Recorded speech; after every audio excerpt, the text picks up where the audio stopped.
Baik ya, Bismillahirrahmanirrahim. Assalamualaikum warahmatullahi wabarakatuh. Salam sejahtera. Jumpa kita sekali lagi dalam siri program Gilat Potensi sebagai persiapan kita untuk menghadapi peperiksaan semester 1 dan ulangan semester 1. Terima kasih kepada semua pelajar-pelajar yang dapat meluangkan masa pada pagi ini. Baik, diharapkan usaha kita yang sedikit ini boleh membuahkan hasil dan memberi impak yang tinggi. Dan diharapkan selepas daripada perbincangan ini, diharapkan ada usaha ya dalam kalangan pelajar untuk meningkatkan lagi pengetahuan dan pemahaman berkaitan dengan topik-topik yang kita bincangkan. Baik, untuk hari ini cikgu ambil kesempatan untuk kita membincangkan berkaitan dengan topik luluh hawa. Baik ya, apa yang kita nak bincangkan pada hari ini? Jadi bila kita membincangkan tentang geografi fizikal ataupun geografi manusia, kita tidak boleh lari daripada konsep, ya, daripada konsep, faktor, kesan, langkah-langkah dan sebagainya. Jadi hari ini kita akan fokuskan kepada maksud dan jenis luluh hawa. Sebab apabila kita nak membincangkan topik ataupun soalan-soalan yang dah pernah keluar, kita mesti memahami, kita mesti menguasai apa yang dikatakan luluh hawa dan jenis-jenis luluh hawa tersebut agar perbincangan kita, ya, penguasaan topik kita dan pengetahuan kita untuk menguraikan jawapan dengan lebih baik akan menghasilkan jawapan yang lebih mantap.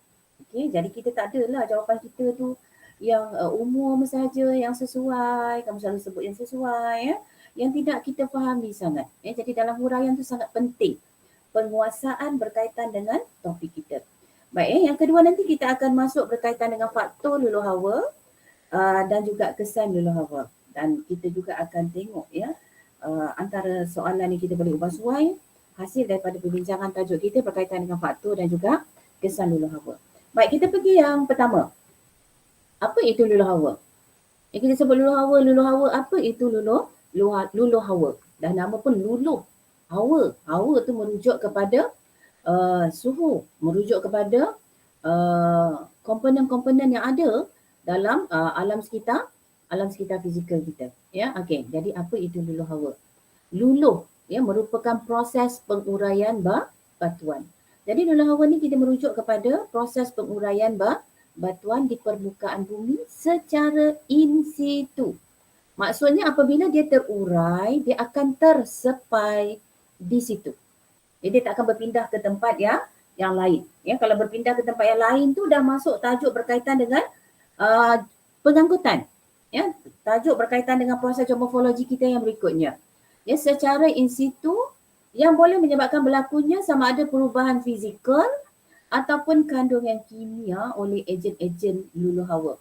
Contohnya ejen luluh hawa suhu, hujan, frost. Ya, ada lagi ejen-ejen yang lain. Jadi ini adalah maksud umum luluh hawa. Maksud umum luluh hawa. Sebab luluh hawa ni dia terdiri daripada beberapa jenis. Ya, contohnya kalau luluh hawa fizikal, dia akan hanya menyebabkan berlakunya perubahan bentuk sahaja. Daripada bongkah batuan yang besar akan tersepai menjadi bongkah batuan yang lebih kecil. Tapi kalau luluh hawa kimia, proses penguraian batuan juga secara in situ juga, tetapi dia boleh menyebabkan berlakunya perubahan bentuk dan juga kandungan kimia. Itu beza antara luluh hawa fizikal dan juga luluh hawa kimia. Manalah tahu tiba-tiba soalan keluar, bezakan antara luluh hawa fizikal dan luluh hawa kimia.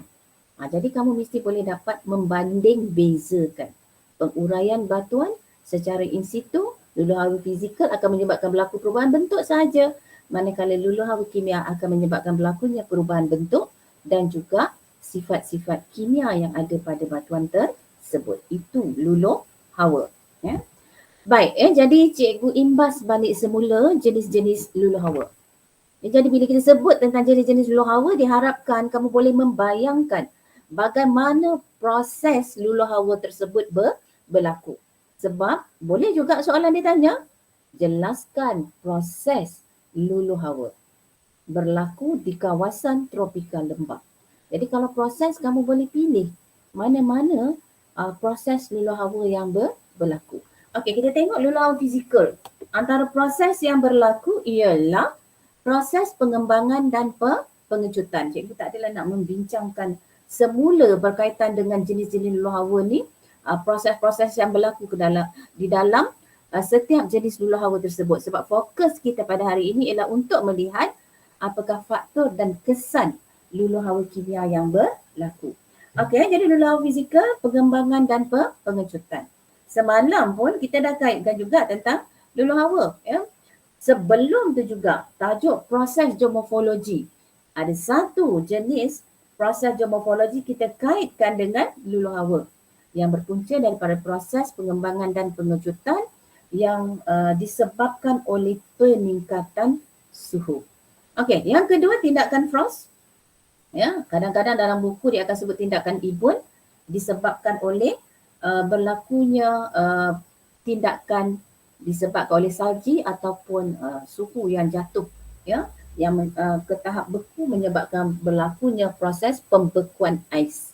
Jadi bila ais membeku, ais yang ada dalam celah-celah rekahan batuan dia akan mengembang sebanyak 10%. Baik, yang seterusnya pelepasan tekanan, ya, disebabkan oleh hakisan, disebabkan oleh tekanan dan sebagainya, batuan yang ada dalam perut bumi akan terdedah. Bila dia terdedah, maka ejen-ejen yang ada akan mula bertindak. Ya. Baik, yang seterusnya penghamburan garam serta tindakan basah kering. Baik, dari segi luluh hawa kimia yang kedua, ya, dari segi jenis luluh hawa yang kedua, luluh hawa kimia, antara proses yang berlaku ialah hidrolisis, penghidratan, pengoksidanan, pengkarbonan dan juga larutan. Ya. Proses ini biasanya luluh hawa kimia ni dia sangat dominan, dia sangat mudah berlaku, sangat mudah terbentuk prosesnya di kawasan yang terdiri daripada kawasan batu kapur, satu, dan yang kedua adanya tindak balas air hujan yang mengandungi asid lemah. Okey. Dan yang ketiga, luluh hawa biologi. Kadang-kadang luluh hawa biologi ni tindakan haiwan, tindakan tumbuh-tumbuhan ini ada kalanya dimasukkan di bawah subtopik luluh hawa fizikal. Ya. Jadi biologi ni merujuk kepada kehidupan yang ada. Contohnya mikroorganisma ada peranan dia. Akar tumbuhan yang makin lama makin membesar akan menyebabkan berlakunya rekahan pada batuan dan tersepai. Dan ataupun disebabkan oleh tindakan haiwan yang mengorek, ya, menyebabkan struktur tanah menjadi longgar, tersepai. Okey. Baik, ini jenis-jenis luluh hawa kita imbas kembali tajuk yang telah kita pernah pelajari. Okey, jadi kita nak tengok, ya, intipati kita punya perbincangan pada hari ini ialah faktor yang mempengaruhi luluh hawa. Faktor yang mempengaruhi luluh hawa. Apa faktornya? Dalam geografi fizikal, bila kita sebut faktor fizikal menjadi keutamaan. Manakala faktor manusia ataupun aktiviti manusia, kita pilih sekali saja. Dah 2 kali kita membincangkan kehendak, ya, kehendak soalan yang sebegini. Jadi bila kita melihat soalan, jadi kamu perlu tengok satu persatu bentuk apa kehendak soalan, istilah yang ada dalam soalan tersebut. Jadi kita nak tengok apa faktor yang mempengaruhi luluh hawa. Baik, ini secara umum, ya, faktor-faktor yang mempengaruhi proses luluh hawa. Iklim, jenis batuan, masa, litupan tumbuhan, mikroorganisma dan aktiviti manusia. Kita sentuh sekali sahaja. Kalau soalan tu tanya faktor sahaja, aktiviti manusia perlu dikemukakan sekali sahaja. Lainlah kalau dia tanya aktiviti manusia yang mempengaruhi proses luluh hawa. Jadi aktiviti manusia tu kamu boleh bagi banyak. Okey, jadi inilah 6 faktor utama yang menyebabkan proses luluh hawa itu boleh berlaku. Jadi kita tengok apa contoh soalan yang pernah keluar. Tak banyak pun soalan berkaitan dengan luluh hawa ni keluar. Ya, jadi bila kita tengok adalah dalam 2 tahun, ya, soalan luluh hawa ini pernah dikemukakan. Jadi kita tengok soalan SPPM tahun 2017. Jelaskan faktor yang mempengaruhi proses luluh hawa. Faktor. Jadi nak tak nak isi utama. Mana yang sampai dulu, itulah isi utama. Faktor. Jadi dalam soalan geografi ni, bila kamu tengok huraikan, jelaskan, terangkan, bincangkan sejauh manakah, mana yang sampai dulu, itu akan menjadi isi utama. Jadi, bila kita tengok tentang faktor proses luluh hawa, nak tak nak kamu kena hafal lah. 6 faktor yang mempengaruhi proses luluh hawa. Okey, jadi ini biasanya dulu cikgu pernah menggunakan satu teknik dalam kita mengenali bentuk soalan, iaitu dengan menggunakan kaedah gembar. Kaedah gembar. Kaedah gembar tu maksudnya siapa yang sampai dulu, siapa yang lahir dulu, itulah isi utama kita.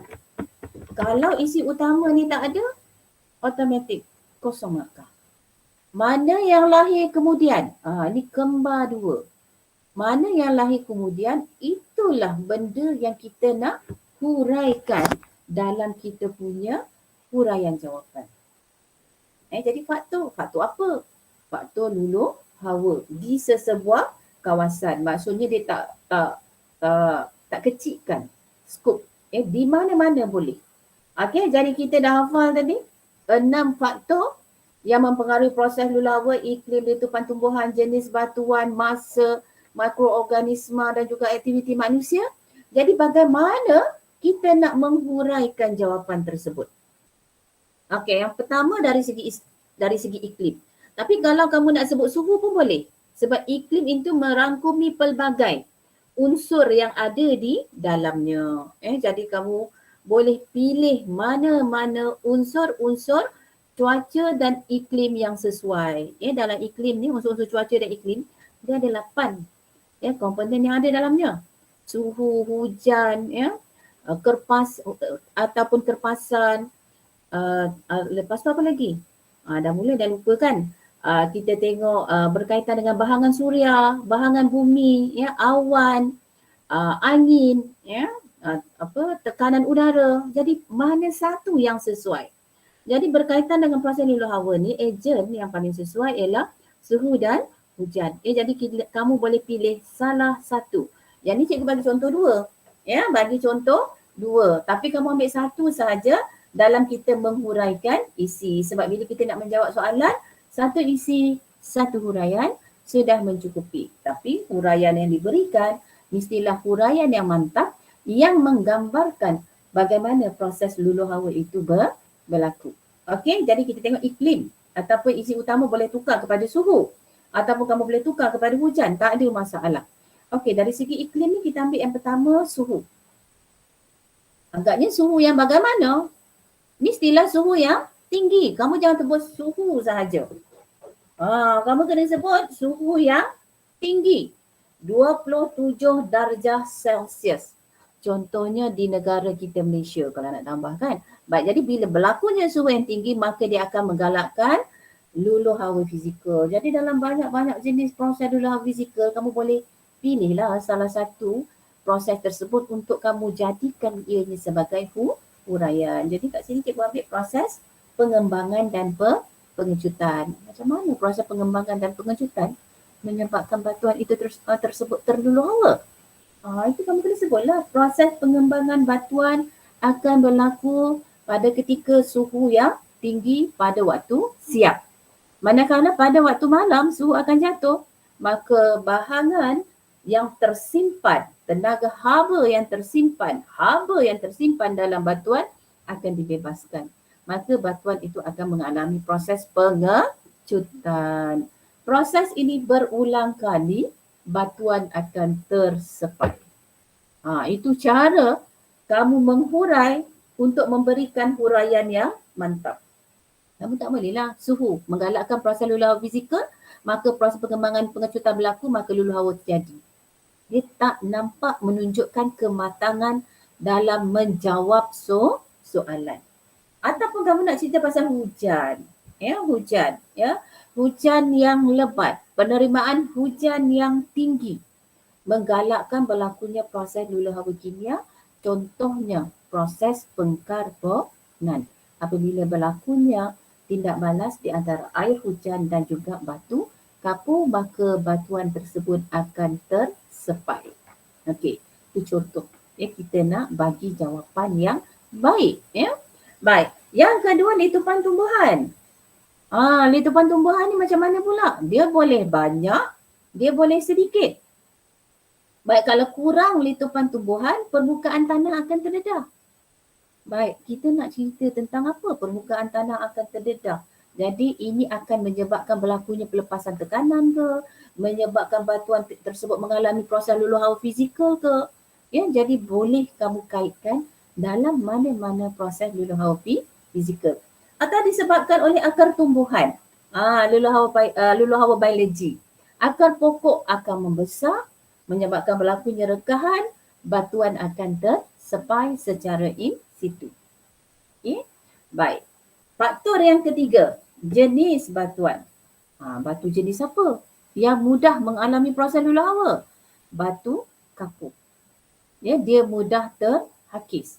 Boleh kaitkan juga tentang proses pengkarbonan. Apabila dia bertindak balas dengan air hujan, maka batuan tersebut akan terluluh hawa. Okey. Ini antara 3 jenis faktor. Kita tengok faktor yang berikutnya. Mikroorganisma. Apa guna mikroorganisma? Ya, mikroorganisma ni dia memainkan peranan untuk menyebabkan berlakunya luluh hawa kimia. Ya, bakteria, kulat yang ada pada batuan tersebut akan menghasilkan asid organik. Maka proses larutan akan berlaku. Jadi bahan mineral yang ada tersebut akan terlarut dan batuan tersebut akan tersepai.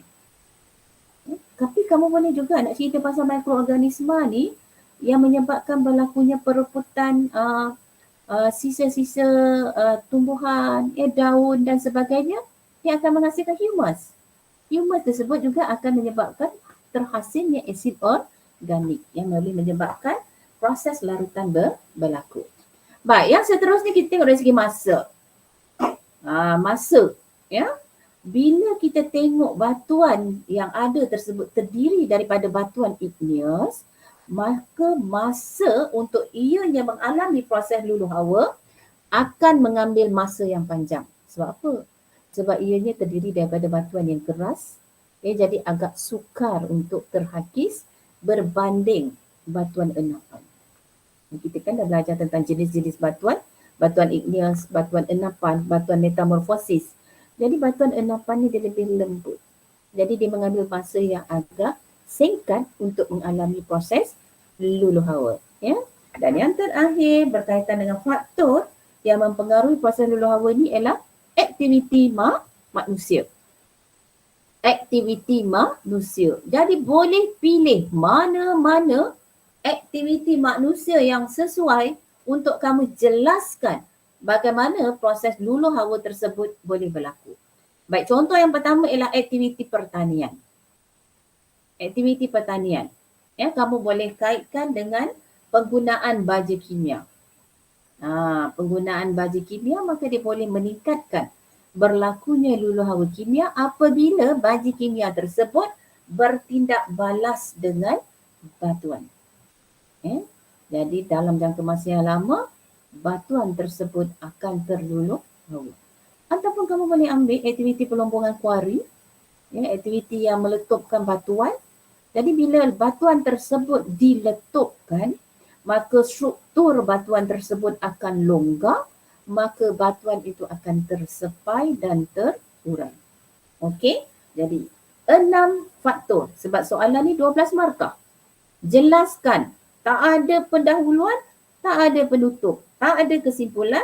Cuma seperti mana yang cikgu ingatkan dahulu, untuk memudahkan pemeriksa, untuk perenggan yang pertama, untuk memulakan isi yang pertama, kamu kaitkan sedikit dengan soalan.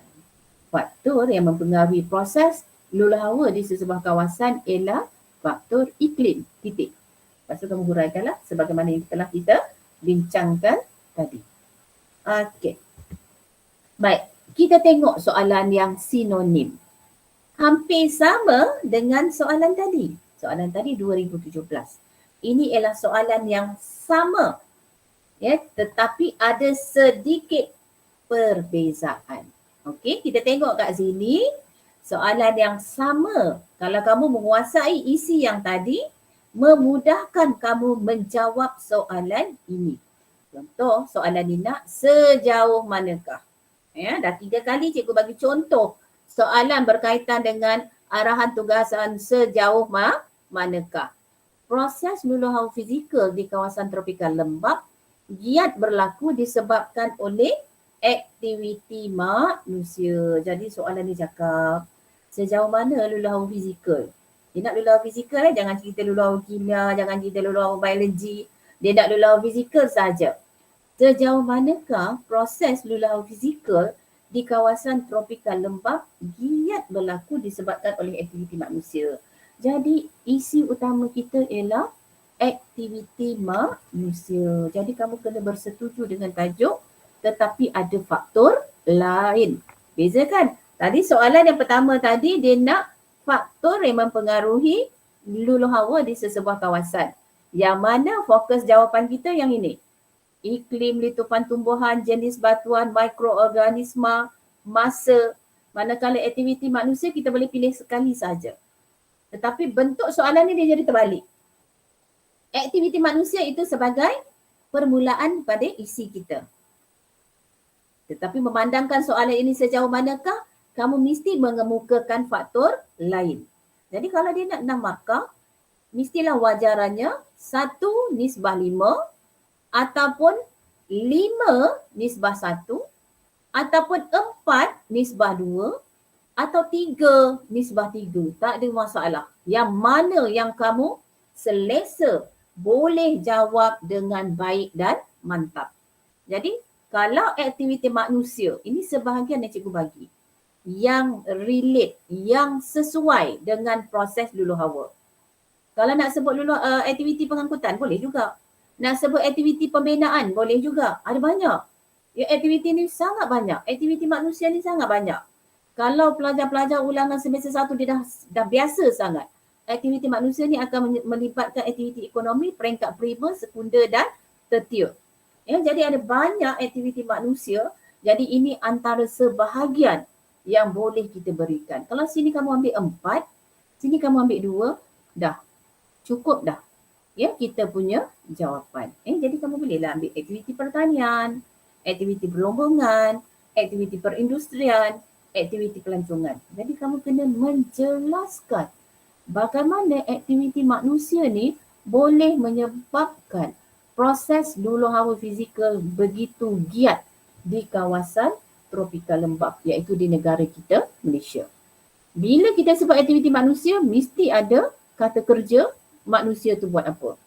Membaja, menebang pokok, meletupkan batuan, memproses, ya, ataupun kita lihat aktiviti pelancongan apa yang dibuat, membina, ya, membina resort, hotel dan sebagainya.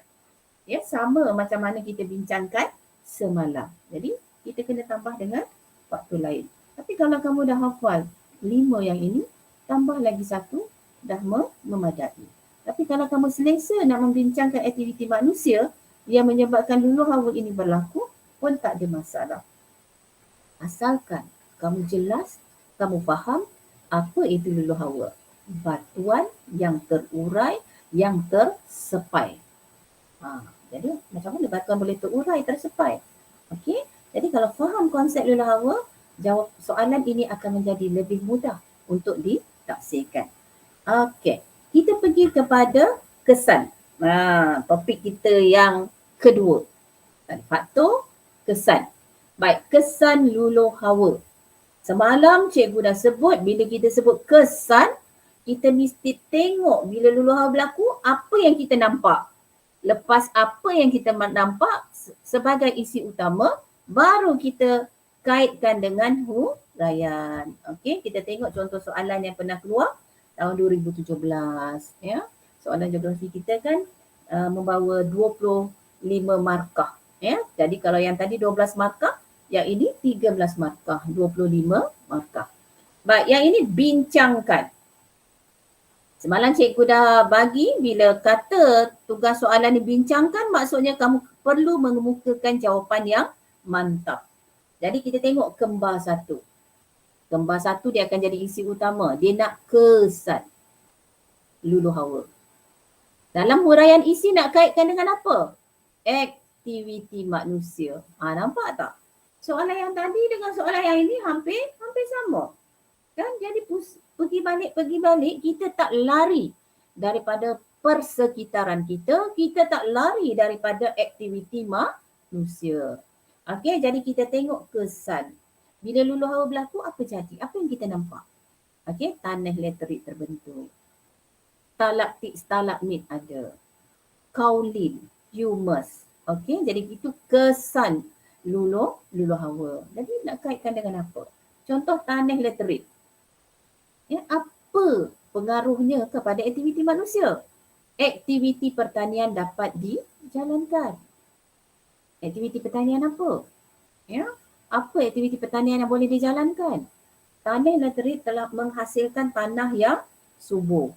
Jadi menggalakkan tumbesaran ataupun tanaman getah dan kelapa sawit. Getah kelapa sawit memang tanah laterit. Jangan kamu tukar pula nama lain, tak boleh. Kalau aluvium, padi. Laterit, getah dan kelapa sawit.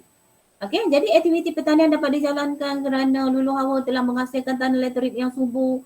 Maka aktiviti penanaman getah dan kelapa sawit dapat dijalankan dan menggalakkan proses tumbesaran.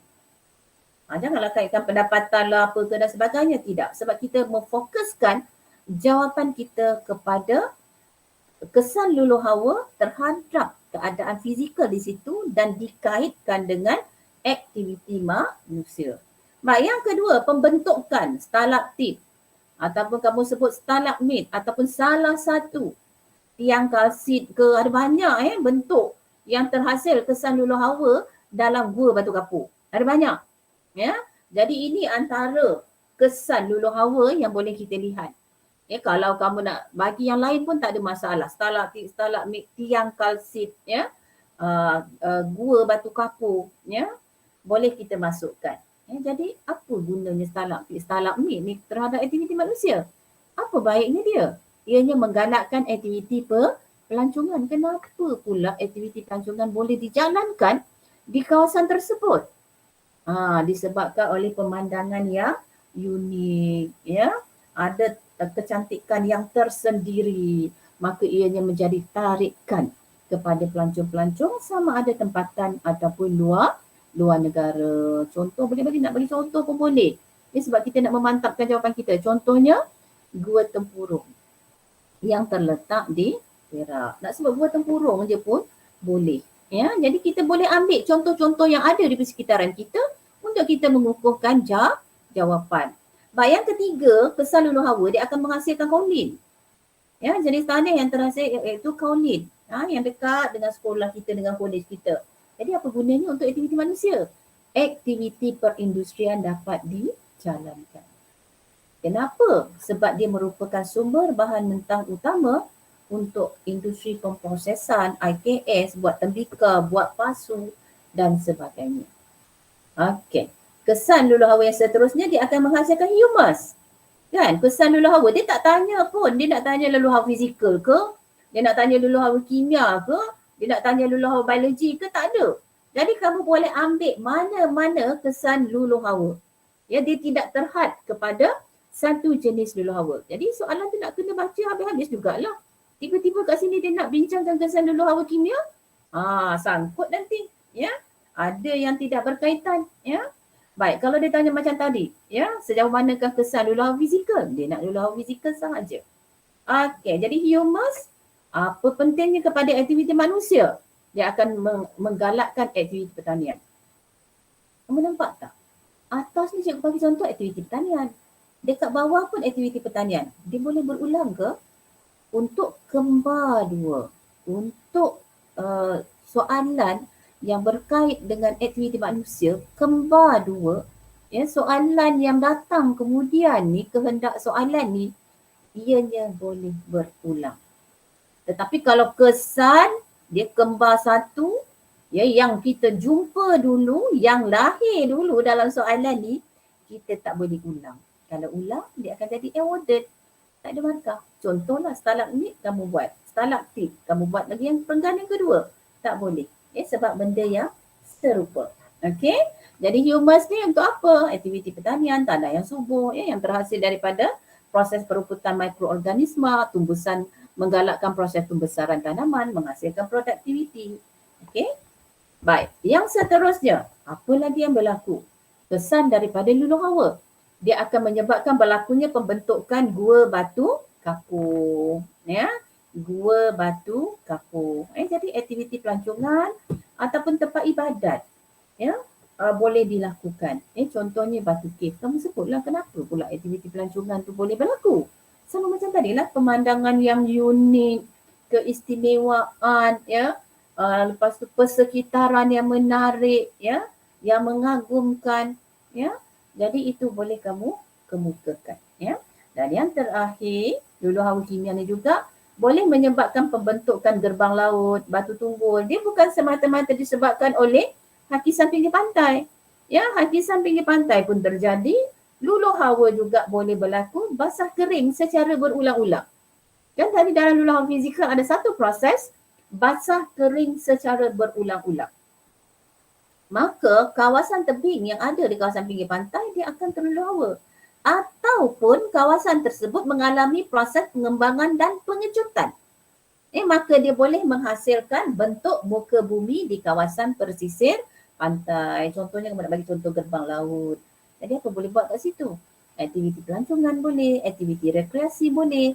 Pemandangan yang unik menjadi tarikan. Jadi bila soalan ni nak bincangkan perenggan yang terakhir, masukkanlah kesimpulan. Bolehlah kaitkan dengan nilai, bersyukur, menghargai, menjaga, itu boleh kita masukkan. Lebih mudah lah. Lebih mudah untuk kita berikan kesimpulan yang mantap. Tapi ingat syaratnya, kalau dia nak 6 isi, mesti ada 6 isi dan 6 huraian. Daripada 6 isi, 6 huraian itu, 3 huraian kamu betul, barulah markah kesimpulan boleh diambil kira. Okey. Baik, yang seterusnya kita tengok soalan sinonim tahun 2020. Kepentingan hasil luluh hawa kepada aktiviti manusia. Apa nak cari, nak bagi? Apa nak bagi kepentingan luluh hawa ni? Hasil luluh hawa. Baik, kepentingan hasil luluh hawa dia merujuk kepada apa kesan-kesan yang berlaku. Dan kita kaitkan dengan aktiviti manusia. Jadi, soalan 2017 tadi sama cara nak jawabnya dengan soalan tahun 2020, cuma pattern bentuk soalan dia ubah sikit. Kepentingan hasil luluh hawa. Hasil luluh hawa. Jadi kepentingan hasil luluh hawa mestilah merujuk kepada bentuk muka bumi ataupun jenis tanah yang terhasil, kamu kaitkan dengan aktiviti manusia. Sebagaimana yang telah kita bincangkan tadi. Okey? Jadi diharapkan apa yang kita kongsikan pada hari ini menambahkan lagi pemahaman dan pengetahuan kamu dalam memahami soalan berkaitan dengan luluh hawa. Dan sebagai penambahbaikan penguasaan isi kepada kamu, topik perbincangan berkaitan dengan faktor dan juga berkaitan dengan kesan boleh kamu hasilkan dalam satu jawapan esei yang lengkap. Baik, jadi sekiranya kamu nak kemukakan jawapan yang lengkap tu, nak bagi saya semak dan sebagainya, boleh saya tengok sebab kita dah bincang, dah ada garis panduan. Jadi jawapan kamu itu tidak akan lari kecuali proses kamu menghurai, cara kamu menghurai itu tidak mantap. Kamu sambung aja kata kunci tadi. Jadi kamu tak akan dapat jawapan yang lengkap. Okey. Baik, di sinilah demikianlah perkongsian yang dapat saya kemukakan pada hari ini. Baik, kita jumpa lagi insya-Allah pada hari Isnin dengan tajuk yang lain.